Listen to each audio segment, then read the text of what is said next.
உங்களை நீங்கள் சமாளிக்க கற்றுக்கொண்டால் வெற்றி உங்களுக்கு தான். ஹலோ ஹாய் வணக்கம் நண்பா, நான் உங்கள் தோழன் ராஜ். இன்றும் ஒரு அழகான பதவியில் உங்களை சந்திப்பதில் மகிழ்ச்சி. ஒரு மனிதனுக்கு தன்னை பற்றி சகலமும் தெரிந்திருக்க வேண்டும். அவரது வெற்றிக்கும் தோல்விக்கும் அவரேதான் காரணம். தன் பலம் மற்றும் பலவீனங்களை அறிந்த ஒருவர்தான் வாழ்வில் வெற்றி பெறுகிறார். தனக்கு எது பலம் என்பதில் ஒரு மனிதனுக்கு தெளிவு வேண்டும். அதே போல பலவீனங்களையும் அறிந்திருப்பது அவசியம். தான் சிறந்ததாக இருக்கும் விஷயங்களை மேலும் மெருகேற்றிக் கொண்டால் அவரது ஆற்றல் கூடும். பலவீனங்களை அனுமானிக்க தெரிந்து கொண்டு அவற்றை தகர்த்து எறியவோ விட்டு விலகவோ வேண்டும். தனது இயல்பான திறமையை பயன்படுத்தி வாழ்க்கையில் முன்னேறலாம். வெற்றி பெற எது தேவை என கண்டறிந்து விட்டால் அதை கற்றுக்கொண்டு வாழ்வை மேம்படுத்திக் கொள்ளலாம். தான் எந்தெந்த விஷயங்களில் ஸ்ட்ராங்காக இருக்கிறோம் என்று தெரிந்து அதில் நேரத்தை செலவழித்து இன்னும் தனது திறமையை அதில் வளர்த்து கொள்ளலாம். பலவீனங்களை சமாளிக்க நேரத்தை வீணாக்க தேவையில்லை. சிலர் வாழ்க்கையில் தோற்பதற்கு பலவீனமான பகுதிகளோடு மல்லு கட்டுவதுதான். ஒருவர் தனது பலவீனங்களை விட்டு வெளியே வந்தால் மட்டுமே வாழ்க்கையில் வெற்றியடைய முடியும். அதற்கு தன் மனதை பயிற்சிவிக்க வேண்டும். பலவீனமான காரியங்களை மனம் செய் என்று தூண்டும் போது தன் மனதை சமாளிக்கும் திறன் வேண்டும். மனதிற்கு வலிமையான கட்டளை இட வேண்டும். பலவீனமான காரியங்களின் பக்கம் போவதோ அவற்றை எண்ணுவதோ கூடாது என்று வலிமையான கட்டளையிட்டு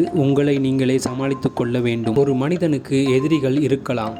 அவர்கள் சூழ்நிலையின் காரணமாக உருவாகின்றவர்கள். ஆனால் உண்மையான எதிரி அவன் மனதில்தான் உள்ளது. தன்னை கோழையாக, செயலற்றவனாக, எதிலும் தோற்பவனாக கற்பனை செய்து கொண்டு சுய இரக்கத்தில் உழன்று கொண்டிருக்கும் மனிதர்களால் எந்த காலத்திலும் ஜெயிக்க முடியாது. எனவே தன் மனதில் உள்ளிருக்கும் எதிரிகளை சமாளிக்க ஒரு மனிதன் கற்றுக்கொள்ள வேண்டும். தோல்விகள் வந்தால் அவற்றை துணிவுடன் எதிர்கொள்ள வேண்டும். எல்லோருக்கும் வாழ்வில் சிக்கல்கள் வரும். அவற்றை சமாளிப்பதற்கு தன்னை ஒருவர் தயார்படுத்த வேண்டும். அவநம்பிக்கை தலை தூக்கினால் அதை அடக்கி சமாளித்து உன்னால் முடியும் என்று தனக்கு தானே நம்பிக்கை ஊற்ற வேண்டும். அனைவரது வாழ்க்கை பயணத்தையும் அவரவர்கள் தானே தீர்மானிக்க வேண்டும். இன்னொருவர் வந்து நமது வளர்ச்சிக்கு திட்டம் தீட்டி தரவோ அல்லது செயல்களை முடித்து கொடுக்கவோ மாட்டார்கள். பிறர் தன்னை தேடி வந்து உதவுவார்கள் என்று அமைதியாக இருக்கக்கூடாது. தனக்கு என்ன வேண்டுமோ அதை தகுதியான நபர்களிடமிருந்து கேட்டு பெறலாம். அது அறிவாக இருக்கலாம், பணமாக இருக்கலாம், உதவியாக இருக்கலாம் அல்லது நேரமாக இருக்கலாம். எனவே